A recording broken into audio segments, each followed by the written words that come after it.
We're leaving tomorrow, Mum. I've sold the lake house.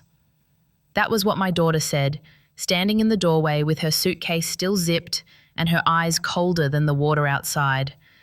I remember the air tasted like rust that morning, the kind you get when something old and precious finally breaks. I'd always imagined betrayal would come from strangers, not from the child I raised with stories and warm soup. I wanted to ask her if she remembered the nights I stayed up grading papers just to pay her college bills. But my throat closed up. Words felt useless against the sound of my own heart cracking. People say time heals everything. They never tell you how slow it moves when your own blood turns against you.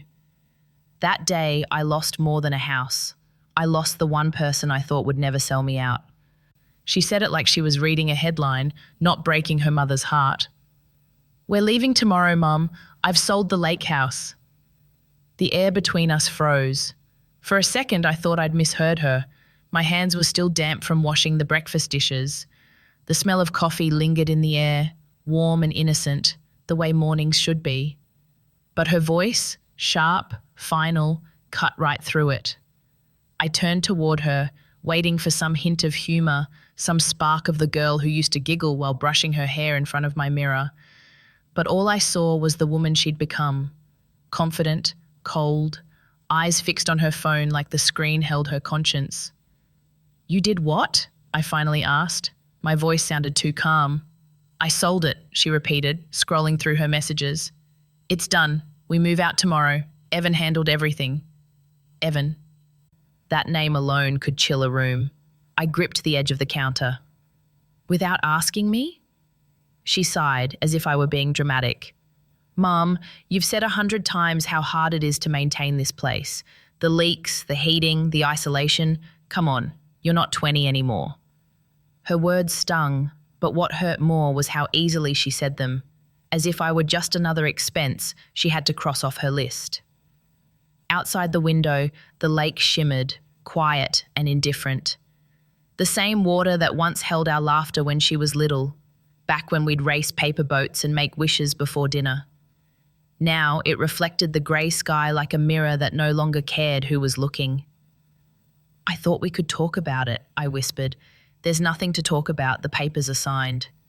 She looked up then, her tone softening just enough to make me believe she almost felt guilty. You'll be fine, Mom. You can come stay with us in Seattle for a while. It'll be easier. No more cold winters here, no more broken pipes. You'll thank me later. Stay with her. In her world of elevators and deadlines, where kindness was measured in convenience. No, that wasn't living. That was waiting to die politely. I nodded, not because I agreed, but because I didn't trust my voice. She mistook my silence for acceptance. Good. Evan's picking up the moving truck tomorrow morning. And just like that, she walked out of the kitchen, heels clicking like punctuation marks on the end of a sentence I didn't write. When the door closed, I just stood there, staring at the half-empty mug she'd left behind. The lipstick print looked too red against the white porcelain, too young, too careless. That cup would sit there for days, maybe because I couldn't bear to wash away the only trace of her still in this house. I sat by the window, listening to the hum of the wind. It carried the faint echo of her childhood laughter, something I hadn't heard in years. I remembered the first time we came here, her tiny hand in mine, both of us covered in mosquito bites and happiness. Back then, she'd called it our secret castle. And now, my little princess had sold the castle to strangers. I tried to find anger, real, burning anger. But all I found was this hollow ache, like standing in a church after everyone's gone home. Maybe that's what motherhood does. It teaches you to grieve without making a sound. The phone buzzed on the counter. A text from Evan. Hi, Maggie. We'll send movers by 9 a.m. Don't worry, we'll handle the rest. Don't worry. Men like him always said that right before they took everything. That night, I didn't sleep. I walked through every room, tracing the walls with my fingers like I was saying goodbye to an old friend. The fireplace where her father used to fall asleep reading. The kitchen table with the scratch from her first art project. The bedroom where I cried when he died and she didn't come home for the funeral. By midnight, the house creaked like it knew what was coming. I sat by the window, watching the moonlight ripple across the lake. I whispered to the water, "You've seen everything, haven't you?" And I swear, for a second, the lake answered back with silence so deep it felt alive. Next morning, I woke to the sound of tires on gravel. Evan's car. Of course, he didn't even knock, just walked in, suit pressed, smile rehearsed. "Maggie," he said smoothly, "everything's set. The buyers are thrilled. You're doing the right thing." "The right thing for whom?" I asked quietly. He gave that lawyer's grin, the one that said he'd already won. "For everyone. You'll see." He didn't see the tremor in my hand, or maybe he did and mistook it for weakness. He didn't know that in that moment, something inside me, something old, tired, and gentle, snapped back into place. I wasn't ready to fight yet, but I was done being quiet. After they left that morning, the house didn't feel like mine anymore. It sounded different, hollow, almost shy. Every creak in the floor felt like it was apologizing for something it couldn't stop. I made coffee just to hear the sound of it dripping, something alive in all that quiet. The sun came late, brushing gold through the pine trees. I used to love mornings here, the way the light touched the water first, as if the world still believed in beginnings. Now it only reminded me how things end without ceremony. I sat at the kitchen table, the one covered with years of burn marks and ink stains. When Lauren was 10, she used to draw pictures of this lake, always adding a giant sun that looked more like a lemon than the real thing. She'd say, "If I draw it big enough, maybe it'll stay warm forever." I didn't correct her. I wanted to believe that too. Back then, she'd talk about writing books someday. I'd smile, thinking she might follow me into teaching, maybe even move back here as an adult. Instead, she moved further and further away, first college, then the city, then Evan. Each move trimmed another piece of her softness. I can't say I blamed her. The world rewards the loud, not the kind. But what broke me wasn't that she changed. It was that she looked at this house, the one her father and I built from the ground up, and saw only inconvenience. When did love become something heavy to carry? I walked into the living room and opened the curtains. Dust swirled in the light like tiny ghosts. That's when I saw the folder on the coffee table. Contracts, sale agreements, Evan's handwriting in the margins. I shouldn't have opened it, but pain has a way of inviting curiosity. The top page had my name typed in bold, followed by words that didn't belong to me. Transfer of ownership. The signatures were all there, including mine. For a second, I couldn't breathe. I hadn't signed anything, not consciously. But then I remembered that dinner 3 weeks ago. Evan had brought papers, said they were insurance forms, asked for a quick signature while Lauren poured wine. I'd signed without looking. The memory hit like a fall through ice, sudden, cold, merciless. I dropped the papers. My hands shook so badly that the pages slid to the floor like dead leaves. They'd planned it. Carefully, quietly. The kindness in Lauren's voice those days, the sudden visit, the way she'd made my favorite soup. It wasn't love, it was cushioning. Preparation for betrayal. I wanted to scream, but the sound died in my throat. Instead, I found myself cleaning, wiping the counter, straightening the books, folding the same dish towel 3 times, as if neatness could make sense of cruelty. That afternoon, Lena stopped by. She'd lived across the lake since forever, knew me better than most. She knocked twice, peeked in, and frowned. "You look like someone walked over your grave." I forced a smile. Maybe they did. She sat down without waiting to be invited, eyes scanning the mess of papers on the floor. "Don't tell me that's what I think it is." I nodded. She swore under her breath. "You let that man handle your documents?" "I trusted my daughter," I said softly. She leaned forward. "And what are you going to do now?" I didn't answer. Not because I didn't know, but because the answer scared me. Lena's face softened. "You still have that spark, Maggie. I can see it. Don't let them take that too." After she left, I stood by the door for a long time. Her words kept echoing in my head. Don't let them take that too. It was strange how betrayal rearranges your insides. You stop fearing loss because in some way, you've already lost everything that matters. That night, I opened the old box under my bed. Inside were his letters, my husband's. He'd written them every summer before the cancer took him. One of them said, "If the lake ever feels too quiet, it's because you stopped talking to it." I smiled through tears. Maybe he was right. Maybe silence had made me smaller. So I spoke, out loud, to the empty room. "You think you've taken it all, Lauren, but you've forgotten who taught you how to fight." The air didn't answer, but the window rattled with the wind, like a small applause from the past. That was the first night in years I didn't cry myself to sleep. Because beneath the grief, something was shifting, quietly, almost politely. Not revenge, not yet. But awareness, a whisper in my mind saying, "They think you're done, Maggie. Prove them wrong." The next morning, fog hugged the lake like a secret. I packed slowly, not because I needed time, but because I didn't want to look like I was rushing out of my own life. Every drawer, every shelf held a piece of someone I used to be. A broken teacup, a sweater that still smelled faintly of cedar, a photo of Lauren and me at the county fair, cotton candy in her hand, sunlight in her hair. She couldn't have been more than 8 then. She'd asked me to braid her hair before we went, and I remember her saying, "Don't let go, okay?" I didn't. Not for 20 years. But somehow, she still slipped away. When I stepped outside, the air was colder than usual. My breath looked like smoke rising from something that had burned too long. The movers were already there, 2 young men who barely met my eyes. They worked quietly, like they'd been told not to talk to me. Maybe Evan had warned them.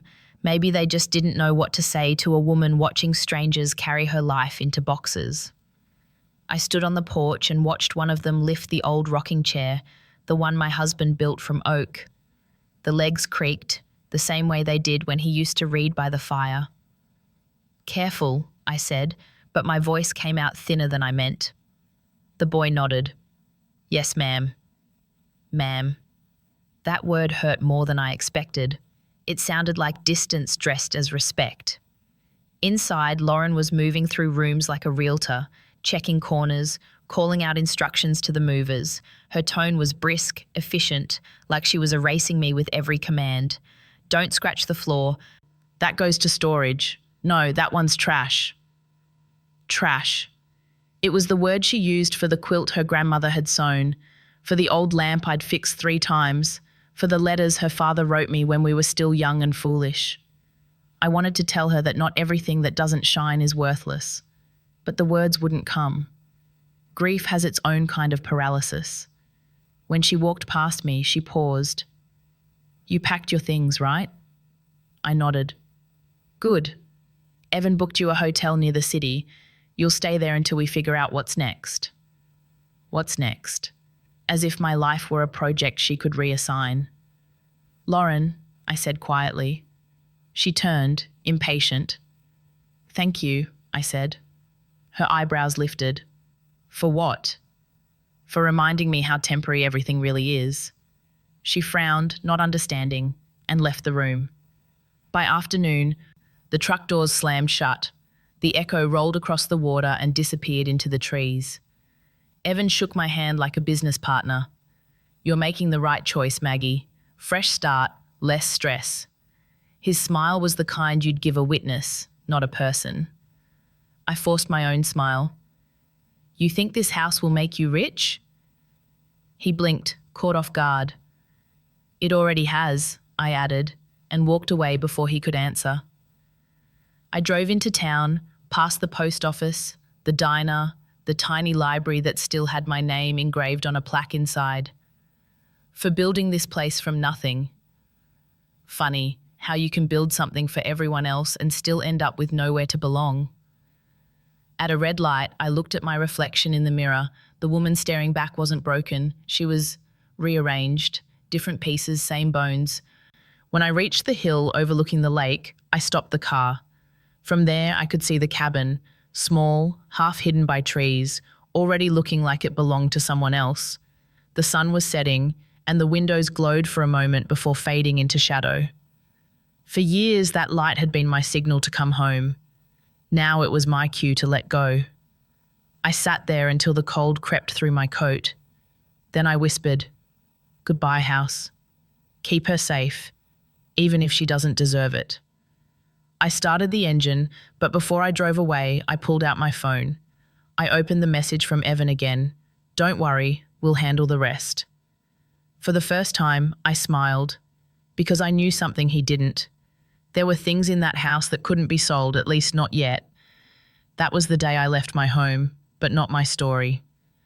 The motel smelled faintly of bleach and old air conditioning, the kind of place built for people who plan to stay only long enough to disappear. I dropped my bag on the bed and listened to the hum of the vending machine outside the door. It was the only sound that didn't sound like goodbye. The curtains were thin. Through them, I could still see a sliver of the lake far below.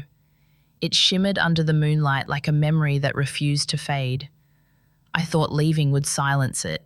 Instead, it followed me here, every ripple, every ghost of laughter I once knew. I made tea with the motel's paper cup and stared at the steam. It carried me back 20 years, to a smaller kitchen and a smaller version of myself. Lauren would sit at the table, legs swinging, demanding stories before bedtime. "Tell me the one about the brave little girl who saved the lake," she'd say, and I'd pretend I didn't know she meant herself.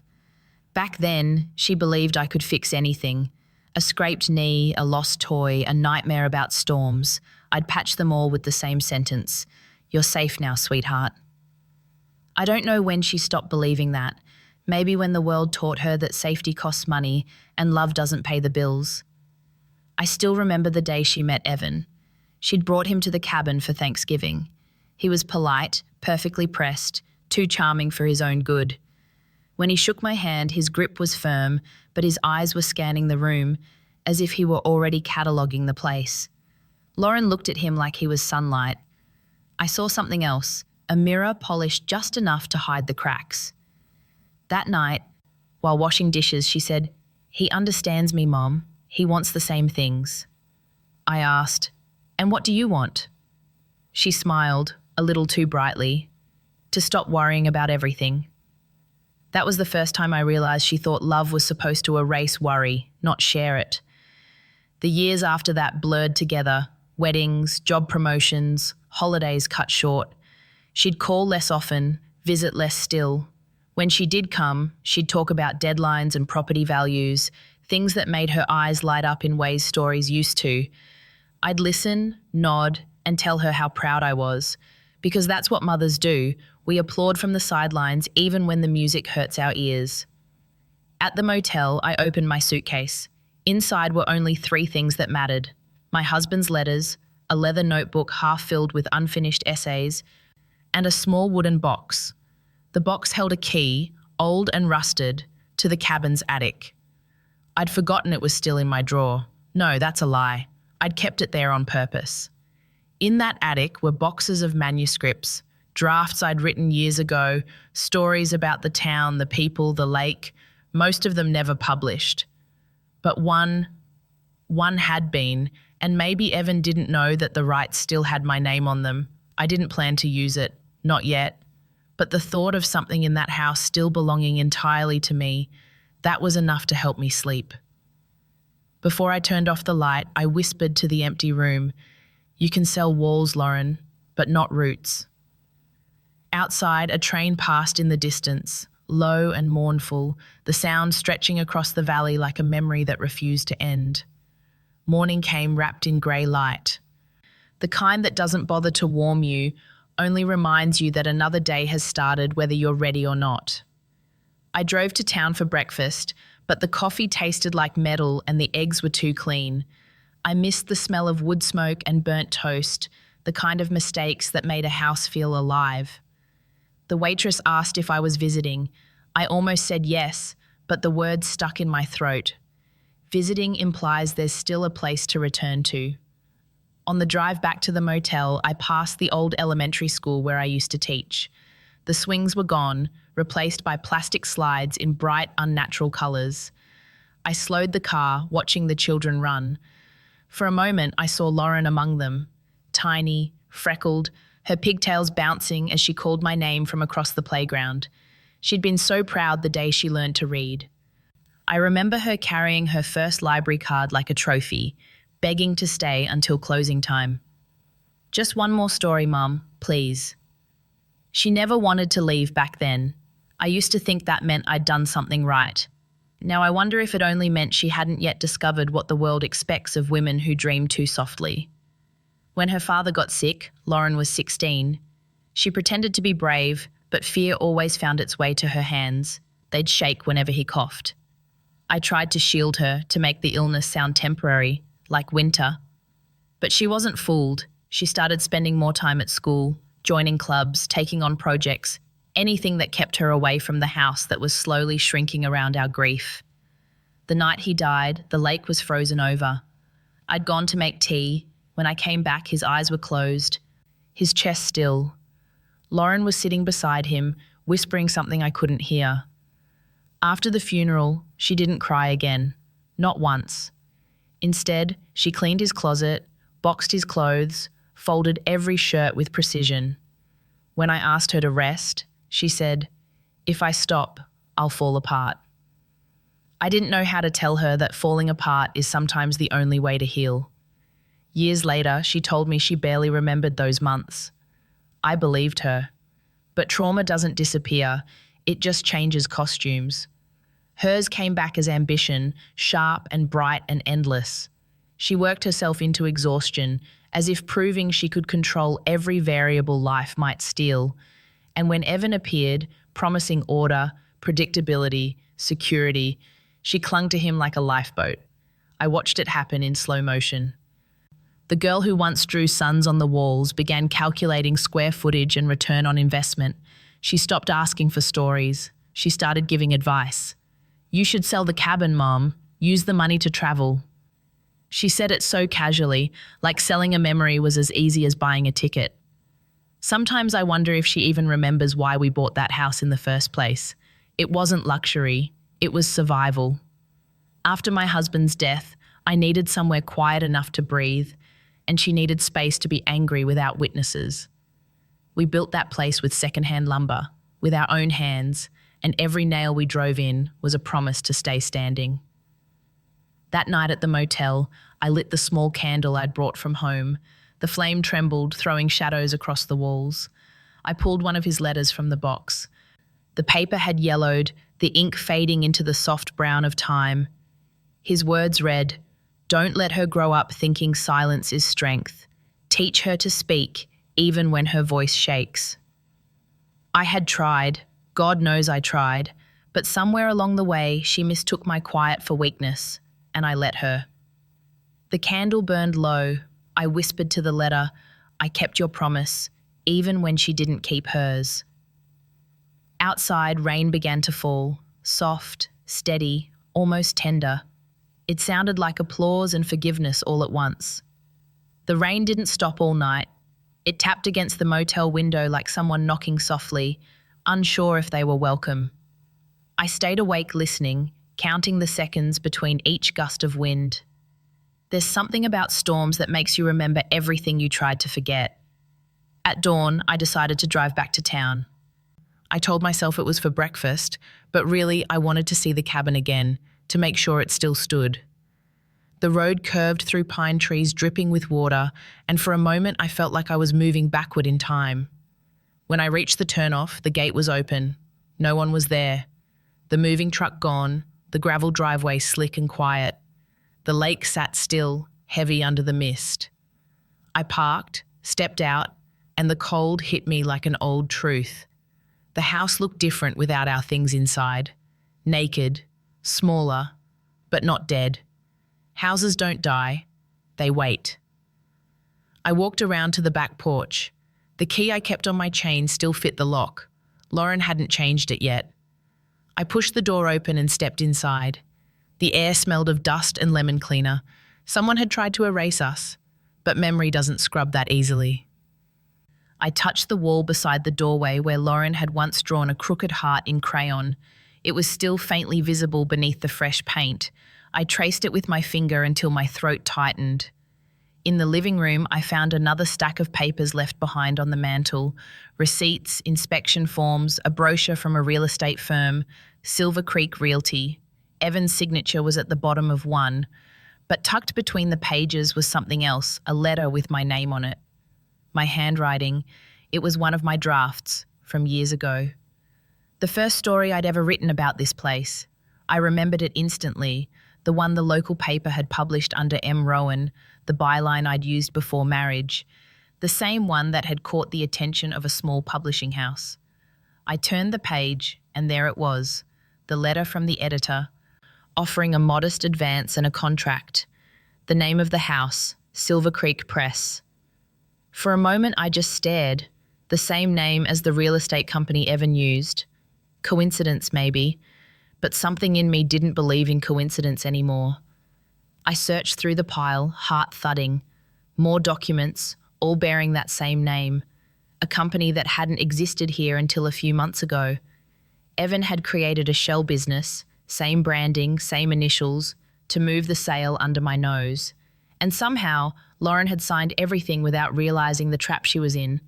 Or maybe she did realize it and didn't want to. I sank onto the couch, the paper trembling in my hands. The rain outside had stopped, but inside my chest, something began to move. Not rage exactly, something colder, steadier. The kind of calm that comes when you've lost enough to stop fearing loss. I whispered, "You wanted this house, Evan? You can have its ghosts." Then I took out my phone, opened the photo app, and began snapping pictures of every document I could find. Each click of the shutter felt like a heartbeat returning. Before I left, I walked upstairs. The attic door was still locked. The same old rusted key waited in my pocket. I hesitated, then turned it. The hinges groaned, complaining like they'd been asleep too long. Dust hung in the air, glittering through the narrow beam of light. Boxes lined the walls, my old manuscripts, forgotten drafts, pieces of the woman I used to be. I opened one and found my husband's handwriting on the inside cover of a folder, for when you need to remember who you are. I smiled, small but real, because I finally remembered. They took my home, but they left me the map, and I was ready to start following it. I drove back to town that afternoon, not sure what I was looking for, just that I couldn't sit in that motel room any longer, waiting for guilt to turn into clarity. The sky was the color of steel, low and heavy, the kind that pressed on your chest until even breathing felt like work. Downtown was quiet. The tourist season had ended, and the shops along Main Street wore their emptiness like old coats. I parked outside the library, the one I'd helped build 2 decades ago. The plaque by the door still carried my name, though half the letters were chipped away by weather and time. Inside, the air smelled like old paper and pine cleaner. Mrs. Halloran, Lena, was at the front desk, glasses perched on her nose, typing something slowly with 2 fingers. When she saw me, her eyes widened. "Well, if it isn't the woman who vanished into fog." I smiled, small and tired. "Guess I found my way back." She studied me for a second, then nodded toward a quiet corner. "Come on, you look like you've got a story and I've got time." We sat by the window overlooking the square. The light was thin, stretching long shadows across the carpet. I told her about the papers I'd found, about Silver Creek Realty, about the identical name from my old publishing contract. I showed her the photos I'd taken. Lena leaned forward, squinting at the screen. "You think it's the same company?" "I don't think," I said. "I know." She exhaled. "That man's clever, I'll give him that, but not clever enough to erase paper trails. There's a lawyer in town who used to handle your husband's estate, Bill Cooper. Remember him?" I nodded. Barely. "He's half retired now, but still sharp. If anyone can tell you whether those papers hold, it's him." When I left the library, the wind had picked up. Dry leaves scraped across the sidewalk, swirling like small brown secrets. I tucked my coat tighter and started toward the law office 3 blocks down. Bill Cooper's door was still the same dark oak, with the same brass handle that squeaked if you turned it too fast. Inside, the office smelled of coffee gone stale and legal dust. He looked older, white hair, deeper lines, but when he saw me, recognition softened his face. "Maggie Rowan," he said, standing up. "Haven't seen you since everything."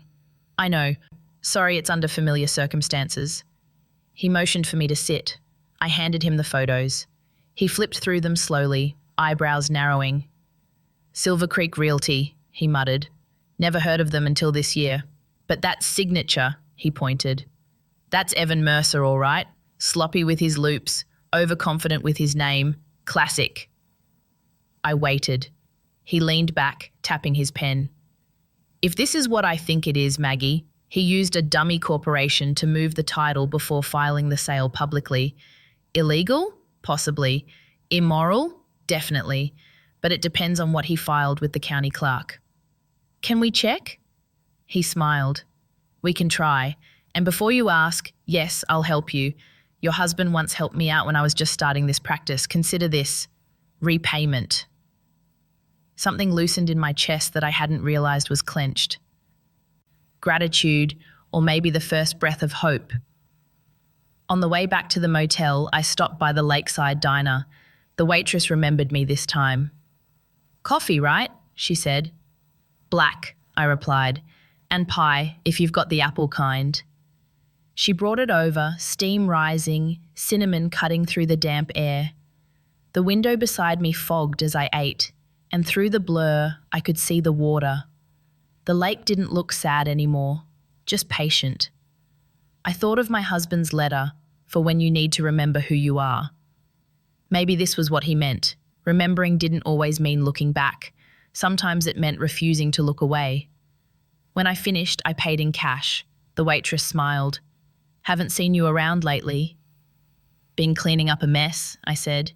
"Yours or someone else's?" "Both," I told her, and left a tip big enough to make her smile again. Outside, the wind carried the smell of rain and wood smoke. The mountains were already folding into dusk. Somewhere behind them, my old life waited, boxed and labelled, ready for someone else's story. But not all of it. Not yet. I wasn't planning revenge. I was just making sure the truth had somewhere to live. The next morning, I woke earlier than I meant to. The motel clock blinked 6:04, its red numbers bleeding faintly against the pale wall. I lay there a while, listening to the sound of traffic starting somewhere far away, like the town was stretching after sleep. Bill had said he'd call once he checked the records at the county clerk's office. Until then, there wasn't much I could do but wait. And waiting, well, that's something I'd learnt to do my whole life. I made coffee in the tiny machine by the sink. It hissed and sputtered like it had a grudge against mornings. I smiled to myself. Small things still managed to sound alive. While I drank, I scrolled through the photos again. Each document looked colder in daylight. The lines, the stamps, the signatures, they were proof that someone had planned my disappearance carefully. The precision almost impressed me. Almost. Around 10, the phone rang. "Maggie," Bill's voice came through low and steady. "You were right. The company's registration is less than 6 months old. Address leads to a P.O. box, no staff, no office. Just Evan Mercer's name on the filings. Classic shell." I closed my eyes. So it's fraud. Close enough to smell like it. He's using it to launder property ownership. But listen, if you want to move forward, we'll need evidence you didn't consent. Did you sign anything recently, even casually? I thought of that night. The wine, the laughter, the papers he'd slid across the table like an afterthought. He said it was insurance paperwork. Bill sighed. They always do. A silence stretched. Then he said quietly, "If you want to fight this, you can, but it'll be ugly." "I've lived through worse," I said. He chuckled softly. "That you have. I'll start digging." When the call ended, I sat there a long time, staring at the phone. The old me, the teacher, the mother, the woman who believed silence was grace, would have stopped here, trusted that justice had its own schedule. But the woman in that motel mirror wasn't her anymore. That afternoon, Lauren called. Her name flashing on the screen made my stomach tighten. I almost let it ring out. almost. Then I answered. "Mum," she began, too bright, too rehearsed. "I just wanted to check if you're settling in okay. The hotel's all right, isn't it?" I stared out the window. "It's fine." "Good. Evan said the sale should be finalised by the weekend. You'll get your share wired directly." "I don't want the money, Lauren." There was a pause, thin as glass. "What do you mean?" "I mean you sold something that wasn't yours to sell." Her tone hardened. "Mum, not this again. We talked about—" "No," I said quietly. "You talked. I listened." Another silence. I could almost hear her breathing, shallow, impatient. "Evan said everything was legal." "I'm sure he did." She sighed, the way she used to when I reminded her to say thank you as a child. "You're making this harder than it needs to be. I'm trying to help you." "Help me how?" "By erasing me from my own life?" For a moment, neither of us spoke. Then her voice softened, almost pleading. "You don't understand, Mom. You hold on to things that hurt you. The house, Dad's stuff, the past. None of it matters anymore. It matters to me." Something in my tone must have reached her because her next words came out brittle. "You're impossible." And then the line went dead. I sat there, the phone still warm in my hand. Outside, a truck passed, kicking up gravel. Somewhere, a dog barked and went quiet again. The world moved on like nothing had happened. But inside, something shifted. Not anger exactly, clarity. I finally saw her, not as my child, but as a woman building a life out of fear. Evan didn't create that fear, he just fed it. I picked up my notebook and began to write names, dates, details. Every time she visited, every document she mentioned, every lie small enough to seem kind. The page filled fast, like memory had been waiting for permission to spill out. By sunset, the first few stars blinked over the lake. The air smelled of wet pine and cold metal. I closed the notebook and whispered, "All right then, let's see who runs out of silence first." It wasn't revenge I wanted, just to hear my own truth spoken out loud, before they buried it alive. The next day was bright and brittle, the kind of sunlight that looks warm until you step into it. I drove back to Bill's office with a paper bag of cinnamon rolls, old habit from the years when I used baked goods into apologies. He grinned when he saw me. "You didn't have to bribe me. It's not a bribe," I said. "It's gratitude in sugar form." He pushed his glasses up and gestured toward a stack of files on his desk. "I found something. Your instincts were right." I leaned forward. The folder smelled faintly of ink and dust. "Go on." "Silver Creek Realty is registered under a holding company in Seattle. Guess who's the listed legal representative?" I didn't need to guess. "Evan?" He nodded. "But here's the part that might interest you. The holding company's original name, before he rebranded it, was Silver Creek Press LLC. The same name on that contract of yours from 20 years ago." My breath caught. So he used the identity of an old publisher. Exactly. Probably found it inactive, bought the rights, restructured it to look legitimate. Clever trick. He didn't expect someone alive from the old name to notice. A pause stretched between us. Quiet, but heavy. "Bill," I said slowly, "I still own that contract. My name's on file with the Copyright Office." His eyes lit up. Then he stepped right into infringement territory. If he's used that brand to conduct business, we can tie him to fraudulent misrepresentation and possibly more. The words hung in the air like thunder, too far away to hear, but close enough to feel. When I left the office, the town felt different. Not safer, just smaller, like a puzzle I could finally see from above. The air carried the scent of wood smoke again. Someone must have lit their fireplace early. I parked by the lake and sat there, watching sunlight dance over the water. I used to think the lake reflected what I felt. Now I knew better. It reflected what I refused to say. I called Lena. "You still have that old typewriter of mine?" "Of course," she said. "You planning to write something?" "Maybe," I told her. "Something that needs to be said twice." She laughed, not understanding, but promised to bring it by later. I spent the afternoon at the diner, the same corner booth, notebook open. I wrote slowly, carefully. Not a story this time, a record. Everything I knew about Silver Creek Press, about the contract, about Evan's fake company. Facts, not feelings. Every so often, the waitress refilled my coffee, her eyes flicking toward me with quiet curiosity. I think she sensed that whatever I was writing, it mattered. Outside, the sun slid lower, pulling long golden lines across the tabletop. I felt steady for the first time in months. No more helpless waiting, no more watching from the sidelines. When I finished, I folded the pages neatly and slipped them into the leather notebook. Then I took out my phone, scrolled to Bill's number, and typed a message. Let's meet tomorrow. I have proof of ownership, and I'm ready. Before sending it, I hesitated, just long enough to look out the window at the fading sky. Somewhere across that lake, Lauren and Evan were probably celebrating their success, maybe toasting the deal of a lifetime. I pressed send. That night, I couldn't sleep. I walked along the motel's balcony, the air cool against my face. Below, the parking lot shimmered with puddles that mirrored the streetlights, tiny, imperfect reflections of a world that kept pretending to be whole.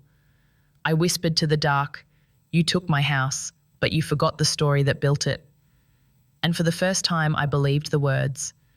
Some wars are fought with weapons, others with proof and patience. Mine had just begun. Bill's office smelled like rain and old carpet when I walked in the next morning. The sky was heavy again, the kind of grey that made noon look like dusk. He had the file already open, pages spread across his desk like pieces of a puzzle that finally agreed to fit. "I called a friend in Seattle," he said before I'd even sat down. "Corporate registry confirmed your copyright still stands. They never transferred it. Evan's company is operating under a brand you own." I took the chair opposite him. So he's trapped himself. In a way, but traps only work if you're patient. He pushed a legal pad toward me. "If you're serious about filing, we start with an affidavit. State that you never authorized any transfer of assets tied to that name. Once it's signed, we can move for injunction. It'll freeze his transactions." The words sounded technical, distant, but inside I felt something shift, like the slow click of a lock turning the right way. "Let's do it." Bill smiled faintly. "I'll draft the paperwork. But Maggie, there's a chance this could get public. If it does, are you ready for that?" I thought of Lauren, her careful hair, her voice polished for meetings. "Yes," I said. "I'm done hiding." We worked through the morning. I signed where he pointed, dated every page. My handwriting looked steadier than I felt. Outside, the rain began again, soft at first, then harder, drumming on the window like distant applause. When we finished, Bill leaned back. "I'll file this today. You might want to keep your phone close. Once Evan realizes the accounts are frozen, he'll notice. I'm counting on it." I left the office and walked to the cafe across the street. The bell above the door chimed, that small, forgiving sound. The barista remembered me from years ago, back when I brought Lauren in for cocoa after school. "You're back," she said, handing me a cup. "For a while," I answered. The cafe was nearly empty, only the hum of the espresso machine and the occasional scrape of a chair. I sat near the window, watching the courthouse steps glisten under the rain. Across the street, Bill crossed with his coat pulled tight, files under his arm. It felt strange, almost cinematic, watching someone carry pieces of my life in a manila folder. I sipped the coffee. It was too hot, bitter, grounding. By late afternoon, my phone buzzed. Unknown number. I didn't have to guess who it was. I let it ring twice before answering. "Mom," Lauren's voice, sharp, hurried. "What did you do?" "What do you mean?" "Evan just got a notification from the bank. They froze the escrow account. He says you filed some kind of injunction." I did. For a moment, all I could hear was her breathing. Then, "Do you have any idea what you've done? You're ruining us." No, Lauren, I'm saving what's left. Her tone cracked, somewhere between anger and disbelief. Evan says this is illegal. He says he'll fight it. He can try, I said. He's been fighting the wrong person anyway. I could picture her pacing, one hand in her hair, the other gripping the phone. Why are you doing this? I thought you wanted peace. I do, I said softly. But peace without truth is just silence. She didn't reply. The line went quiet for a long time, then disconnected. Outside, the rain had stopped. The street shimmered with puddles catching the late light. I stepped outside, the cold air cutting clean through me. Across the street, Bill waved from his doorway, a small gesture of reassurance. For the first time, the town didn't feel heavy. It felt awake. Some people fight by shouting. I fought by signing my name and meaning every letter of it. The news spread faster than I expected. By noon the next day, half the town knew that something legal was happening between the Mercers and me. Small towns never need full stories. Fragments are enough to build entire myths. At the grocery store, 2 women stopped talking when I walked past the dairy aisle. One of them smiled too quickly. The other didn't smile at all. Outside, the sky had cleared, the air sharp with that after-rain brightness that makes everything look newly washed but not cleaner. I loaded my bag slowly, aware of the whispers trailing behind me. For the first time in years, I didn't shrink from them, let them talk. At least they were saying my name again. Back at the motel, I turned on the small television. A local news ticker scrolled across the bottom of the screen. Real estate transaction under review, potential fraud investigation. They didn't name names, but they didn't have to. Lauren's world would read between the lines. I made tea and waited. The phone rang at 3. It wasn't her this time. It was him. Mrs. Rowan, Evan said, voice smooth as ever, the same practiced calm that used to fool me. We seem to have a misunderstanding. No misunderstanding, I replied. You built a company on a stolen name. He laughed softly. A coincidence at best, but dragging this into court won't end well for you. These things can get expensive. I've already paid more than you can imagine. He paused, then shifted tone, almost friendly. Think about Lauren. She's terrified. We can settle this quietly, sign a release, take a payout, walk away. You've mistaken me for someone who still wants your money. For the first time, his voice thinned. You'll regret this.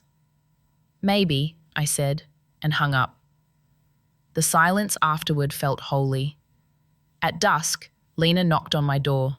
She held the old typewriter against her hip, its metal dull and familiar. You said you wanted this. Perfect timing, I told her. She set it on the table, eyes flicking to the television still running muted news loops. So it's true then? You're taking him on? Yes, she studied me. You look calm. I am. I think calm's what happens when you finally stop asking for permission. She smiled, small and proud. Then I guess you're winning already. After she left, I rolled a sheet of paper into the carriage. The keys were stiff, the ribbon dry, but it worked. The first words I typed were not legal statements or threats. They were sentences from memory, lines from the essay I'd written about the lake 20 years ago. Water remembers what the shore forgets. The sound of the keys echoed through the thin motel walls, steady and deliberate.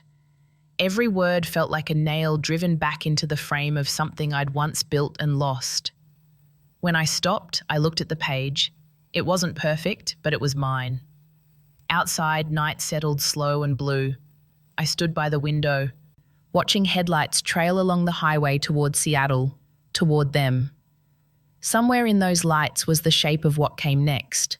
Lawyers, calls, papers, noise.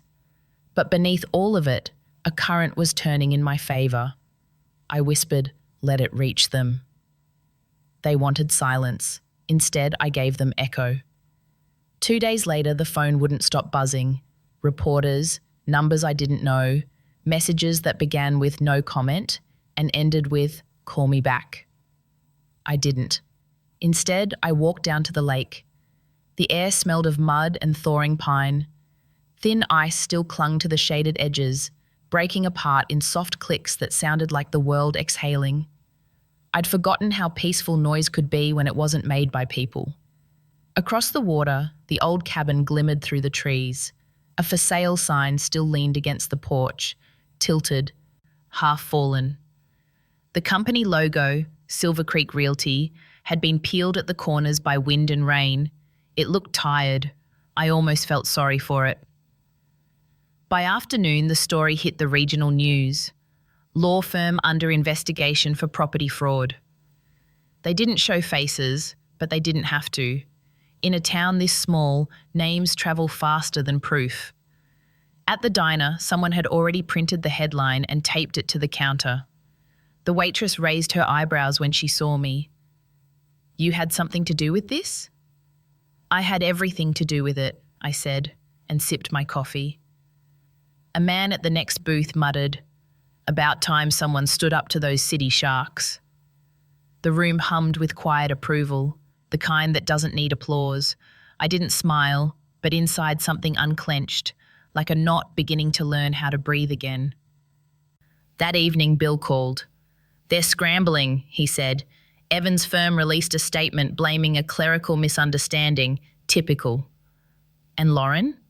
"She hasn't spoken publicly. Probably can't. But Maggie," he paused, "you should know this will get uglier before it settles." "I've seen ugly," I said. "It doesn't scare me anymore." He laughed softly. "That's the spirit my students used to quote when you taught them poetry." Maybe I finally learnt the lesson myself. When we hung up, I sat with the receiver in my lap, listening to the dial tone fade. The motel room was quiet, except for the hum of the heater and the ticking clock above the bed. Each second felt like an exhale of relief. Near midnight, a message arrived. "Lauren, I don't know what to say." I stared at the screen a long time before replying. "Me. Then don't. Just listen." I set the phone face down and turned off the light. Through the window, the lake mirrored the moon, steady, unbothered, whole. For the first time, I didn't see loss in that reflection. I saw proof that even disturbed water finds its way back to stillness. Truth doesn't shout when it wins. It just stops trembling. Morning found me in the motel mirror, the kind of light that forgives edges. I looked older than the woman who first walked in here, but not weaker. Maybe that's what truth does. It doesn't make you young. It makes you honest. Bill called early. Paperwork moved. Hearings scheduled. Words like injunction and discovery and sanctions placed neatly in a line, as if order could be printed into existence. I listened, wrote down dates, thanked him for the sort of kindness that doesn't require flowers. When we hung up, I set the phone on the nightstand and waited. The waiting felt different now. Not helpless, just quiet. Like standing on a dock you built yourself, watching the water behave. By noon, there was a knock on my door. Not hurried, not angry, just a knock from someone who wasn't sure they should be there. I opened it. Lauren stood with both hands clenched around her purse strap, face bare, hair pulled back like she'd come from a place where mirrors were unkind. The last time I'd seen her this undone, she was 6 and had broken the wings off a toy bird. Back then, she'd asked if I could put them back on. I couldn't. I only taught her how to hold what she hurt more gently. "Can I come in?" she asked. I stepped aside. She walked in and looked around like the room might judge her. It didn't. This motel had seen better and worse. "I didn't know where else to go," she said, voice tight. "You could have called," I told her. "I tried," she swallowed. "I kept deleting the messages." We stood there for a moment. The hum of the heater did most of the talking. Finally, I said, "Sit." She did. I stayed standing, a small, petty victory I didn't dress up as anything else. "I didn't know," she began, words tumbling, "about the name, the company, all of it. Evan handled the paperwork. I trusted him. I thought we were fixing things, Mum. You thought selling the past would buy you a future." She winced. I thought I was saving you. I sat across from her. From what? She didn't have an answer, at least not one that was brave enough to speak. Tears gathered, bright but stubborn. She blinked them back the way she always has, as if crying were a currency she'd promised never to spend. I saw the news, she said. They're saying things about him, about me. I can't go into the office, my phone won't stop. She pressed her fingers to her temples. I made a mess. You made a choice, I corrected gently. Her chin lifted. So did you. I did. I let the words sit. They didn't need a defense. I won't let you disappear me to make your fear smaller. Lauren stared at the floor. When she looked up, the fight in her face had softened into something human. I'm sorry, she whispered. Mom, I'm sorry. I believed her. It didn't fix anything. Apologies are good glue. They're not scaffolding. Do you want water? I asked, because mothers offer water when there's nothing else to offer.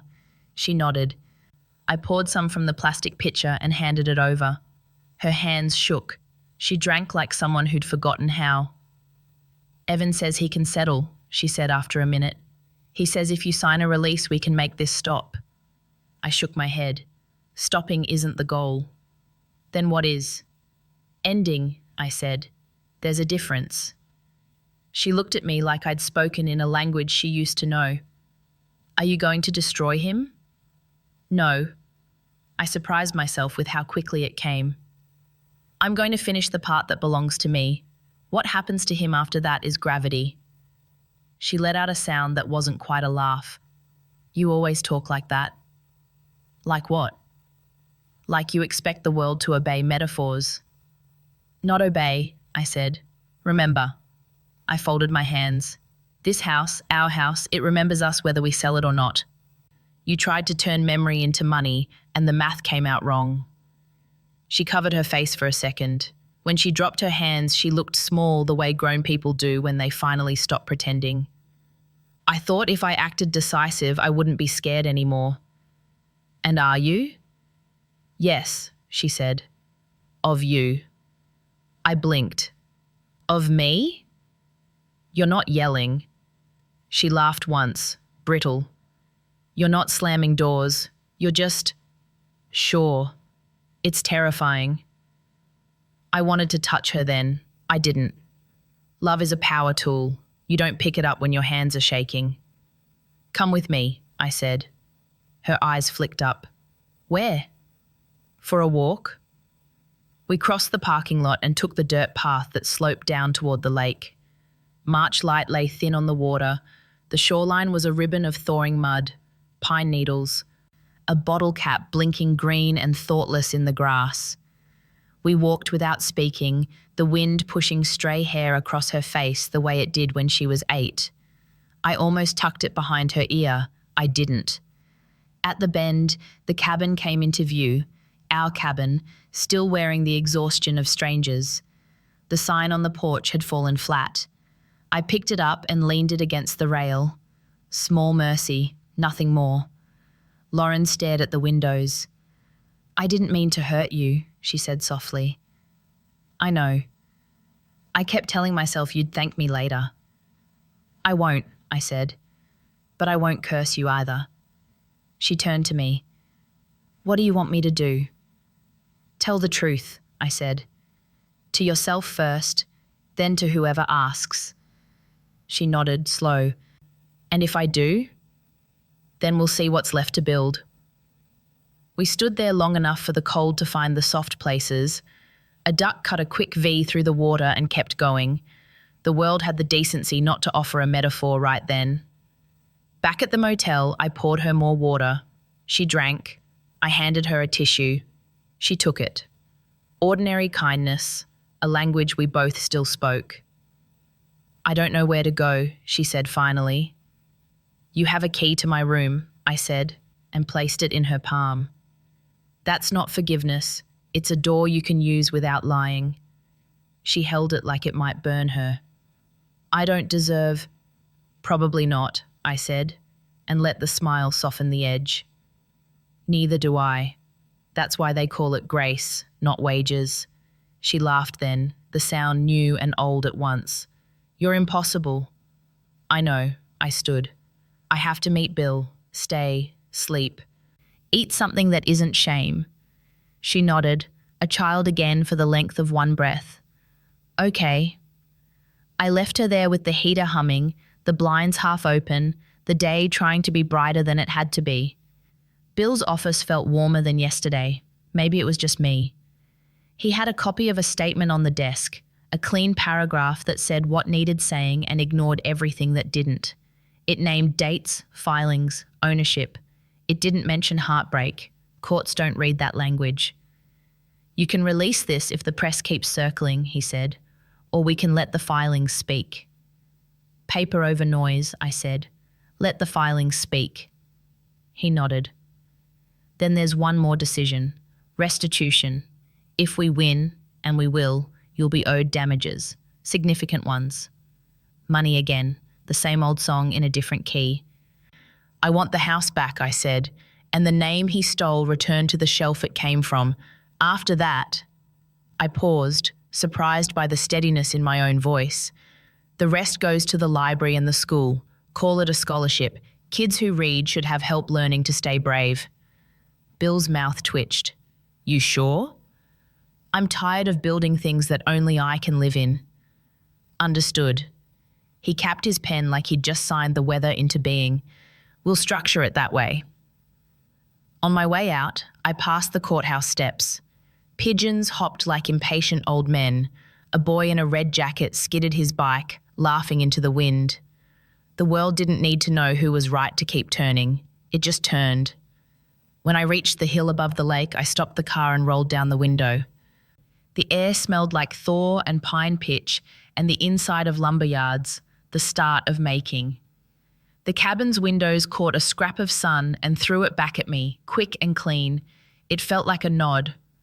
I rested my hands on the wheel and let the silence hold. Not the frightened kind, the earned kind.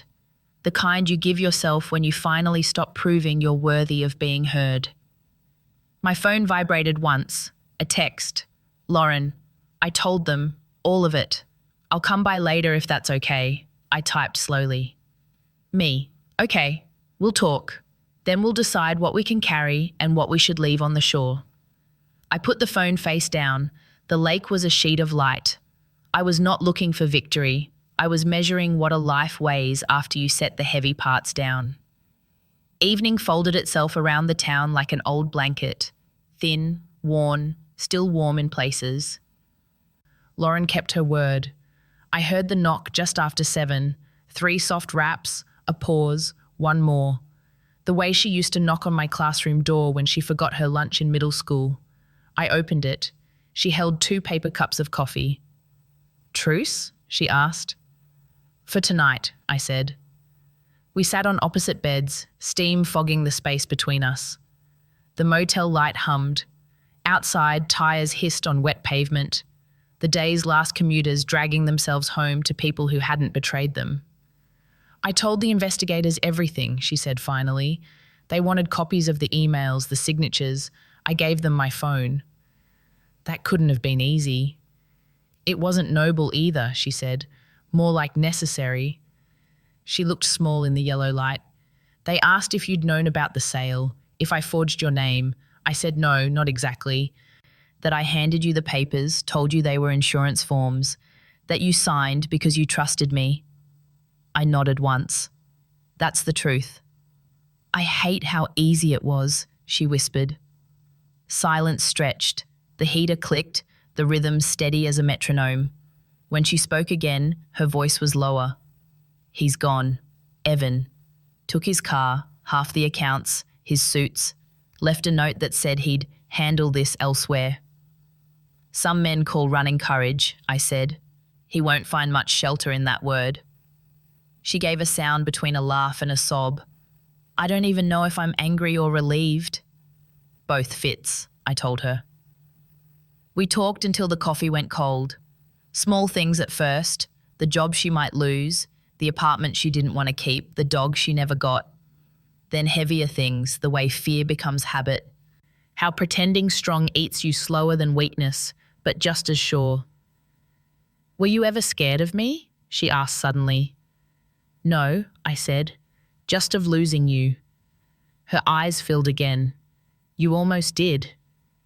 I know. The words hung there. We let them. Some truths shouldn't be rushed across the table. They have to walk. Later, she helped me carry a box of papers down to the car. The night air was cool and smelled faintly of cedar. She hesitated by the trunk. What happens now? Bill files the rest tomorrow, then court, statements, time. And after that? After that, I said, closing the trunk, we live differently. She smiled, faint but real. That sounds simple. It isn't, I said, but simple's where you start. We stood by the car, neither of us moving. Somewhere down the street, a dog barked twice, then stopped. Do you still want the house? She asked. I want it restored, I said. Then maybe someone else can have it, a family that still believes in porches. Her brow furrowed. You'd give it away? I already gave away the best parts, I said. Might as well finish the gesture. She laughed softly, shaking her head. You always ruin revenge. Someone has to. Back in the room, she fell asleep first, curled on top of the covers, phone still in her hand. I sat by the window, watching the parking lot lights pool on the asphalt. It struck me that forgiveness doesn't look like light pouring in. It looks like staying put while the dark stops scaring you. I turned off the lamp. The room dimmed to grey-blue, the colour of starting over. Peace isn't loud. It's the sound of two people breathing in the same room again. Spring came slowly that year, like a guest uncertain they were still invited. By the time the hearings ended, the snow had melted from the hills, leaving veins of dark earth showing through like an old scar. The courthouse smelled of dust and copy paper, the kind of air that never remembers rain. I sat in the back while Bill spoke for us. His voice carried the calm of someone who'd seen every version of human greed. Evan didn't show, his lawyer did, tight suit, tighter smile, but there wasn't much left to defend. The judge read, nodded, signed. Words became judgment, judgment became record, record became the closest thing this world has to closure. When it was over, Bill touched my arm. It's done. I know, I said. I just don't feel finished yet. You will, he said. Give the silence time to notice. Outside, the sky had that washed blue you only get after long weather. I walked to the car slowly, each step lighter than the last, like gravity had finally loosened its grip. That evening, Lauren met me by the lake.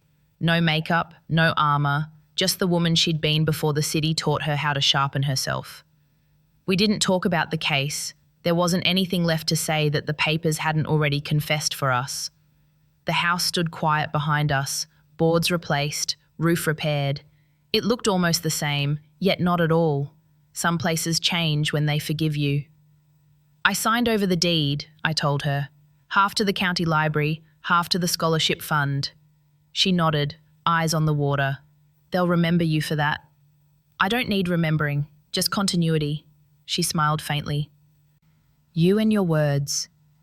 Someone has to speak them, I said. We stood in silence, listening to the lake breathe. The surface caught the sky in broken pieces, blue, grey, a flash of gold. It's strange, she said. After everything, it's still beautiful. Beauty's stubborn, I said. It outlives us on purpose. A gust of wind rippled the water, scattering the reflection. For a second, I saw us both distorted and whole at once, mother, daughter, two outlines finding shape again. Back at the motel, I packed the last of my things. The notebook went on top, ribbon marking the page where the story had turned. I left the key on the counter and stepped outside. The road curled away through the pines, leading toward whatever counted as next. Lauren would follow later in her own car.